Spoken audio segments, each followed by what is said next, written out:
All right, people.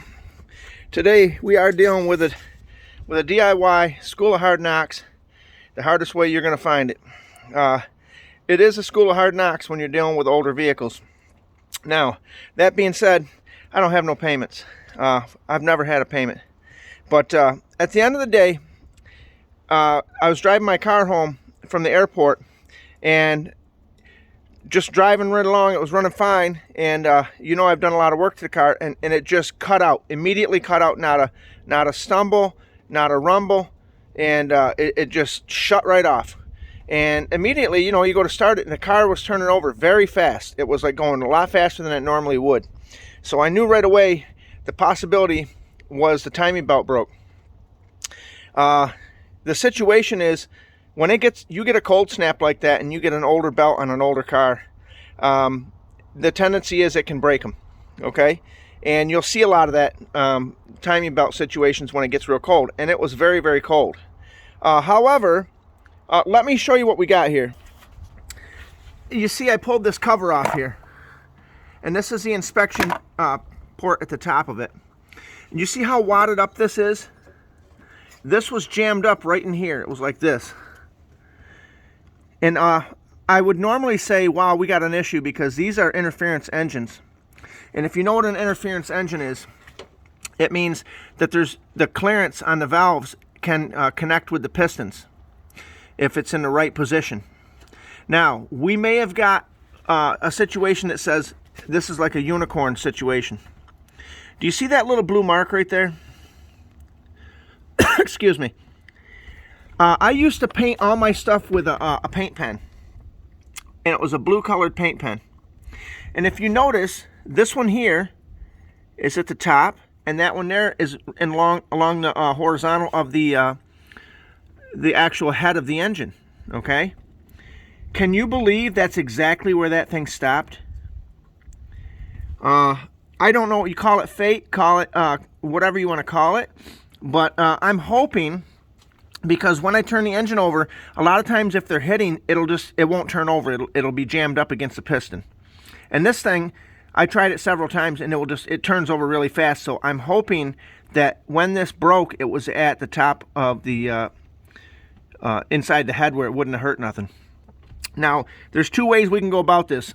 We can pull the head off and put a new gasket, and we can get a new belt and check everything out.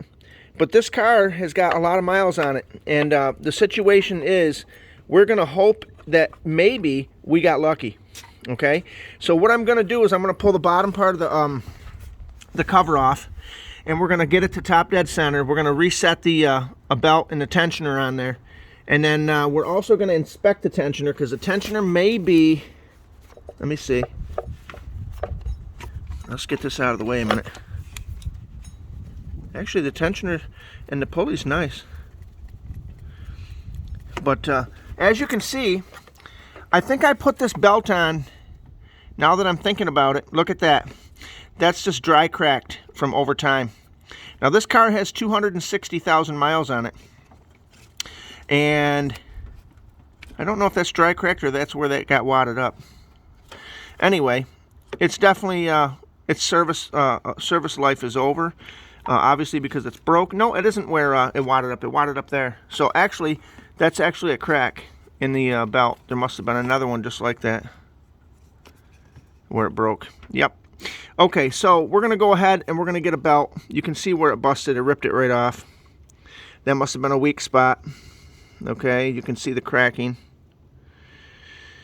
All right, so that's the situation. We're hoping and we're praying, and we're actually hoping and praying, all in simultaneous synchronizing, that this baby did not have interference with the pistons.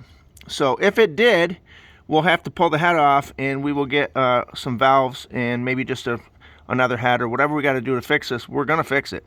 Little Susie is not going to lay in the wayside, okay? This baby's going to get fixed. We got a new exhaust, we got a new gas tank and fuel pump and all that stuff, evap canister. We are going to continue into the 13th and 14th year with this car. This will be the 14th year we've had this, and we've done the clutch twice, and we've done a few other things, but at the end of the day, we're not going to just let a soldier lay in the field. It's not going to happen. We don't leave a soldier behind. We're not sending this off to the dustbin of society. We're not doing that. We're not sending it to the junkyard. We're actually going to go to the junkyard, and we're going to find some donor bodies and things that we need and parts, and we're going to go ahead and keep this car rolling.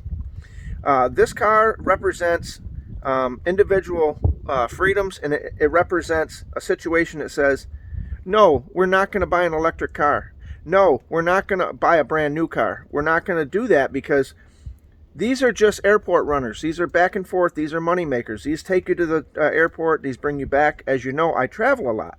So it sits at the airport. If somebody opens their door and hits the side of it, they're not hitting my Tacoma. You know what I'm saying? So at the end of the day, we're not going to worry about it, but we are going to fix it. So this is Bri. I've got some work ahead of me. I got to travel tomorrow.